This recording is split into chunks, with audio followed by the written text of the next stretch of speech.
기침이 축복입니다. 기침이 축복입니다 라는 제목으로 함께 말씀을 나누도록 하겠습니다.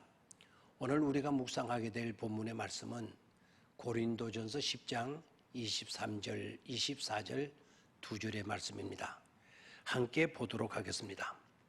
모든 것이 가하나 모든 것이 유익한 것은 아니요 모든 것이 가하나 모든 것이 덕을 세우는 것은 아니니 누구든지 자기의 유익을 구하지 말고 남의 유익을 구하라.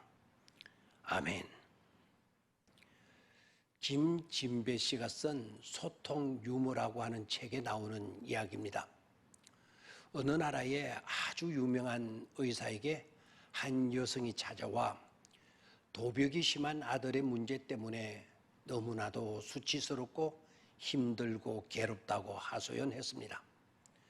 도둑질하는 것을 내버려 둘 수도 없고 그렇다고 경찰에 고발할 수도 없는 부모의 마음을 공감한 유명한 의사는 여성에겐 안정제를 주고 여성의 아들에게는 기침이 나는 약을 먹이라고 했습니다.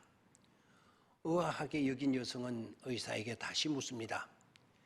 기침하지 않게 하는 약을 먹이라는 것이 아니라 기침하는 약을 먹이라니 무슨 말입니까? 이유를 묻는 여성에게 의사가 말했습니다. 물건을 훔치려 할 때 기침을 하게 되면 도둑질을 못할 것입니다. 유명한 의사의 처방치고는 너무나 엉뚱한 처방이 아닐 수 없었습니다. 그런데 생각해보면 뭔가를 느끼게 만듭니다. 기침이 우리에게 있어서 좋지 않은 것임에는 틀림이 없습니다. 그러나 언제나 아닌 것은 아니었습니다.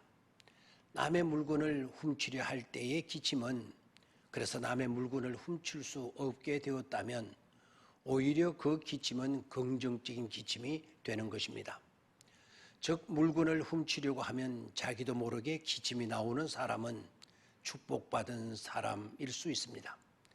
그런 남에게 피해를 주지 않는 도둑질하지 않고 살 것이기에 그렇습니다. 몸이 약해서 주먹질을 못하는 사람은 축복받은 것입니다. 적어도 그는 주먹으로 죄를 짓지는 않을 것이기 때문입니다. 거짓말을 하려면 눈빛에 벌써 다 새어나오는 사람이 있다면 그 사람의 눈빛은 축복일 것입니다. 적어도 그는 사람을 속이면서 살지는 않을 것이기 때문입니다. 우리가 기도할 때도 보면 힘과 능력을 달라고 그저 부자가 되게 해달라고 대다수 우리는 그런 내용으로 기도를 드립니다. 그러나 우리의 잘못되는 경우들을 보면 힘이 셀 때 더욱 많이 발생하게 되죠. 힘이 있으면 마음껏 휘두르고 싶고 힘이 있으니까 자기도 모르게 우쭐거리며 약한 사람들을 얕보게 될 때가 많이 발생합니다.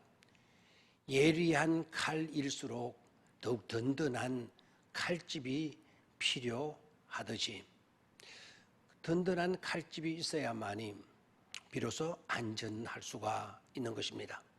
따라서 우리는 힘과 능력과 복을 달라는 기도와 더불어 항상 그것에 따르는 위험을 알고 그 힘과 능력과 복을 하나님이 원하시는 곳에 잘 쓸 수 있기를 위해서도 동시에 기도해야 합니다.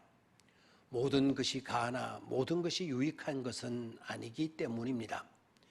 내가 좋도록만 아니라 남을 생각하고 남에게 피해가 아닌 유익을 주는 삶이 우리가 살아야 할 삶임을 잊지 말아야 하겠습니다. 오늘 우리가 묵상하게 되는 본문의 말씀 고린도전서 10장 23절, 24절 두 절의 말씀을 다시 보도록 하겠습니다. 모든 것이 가하나 모든 것이 유익한 것은 아니요 모든 것이 가하나 모든 것이 덕을 세우는 것은 아니니 누구든지 자기의 유익을 구하지 말고 남의 유익을 구하라. 오늘의 말씀이었습니다. 감사합니다.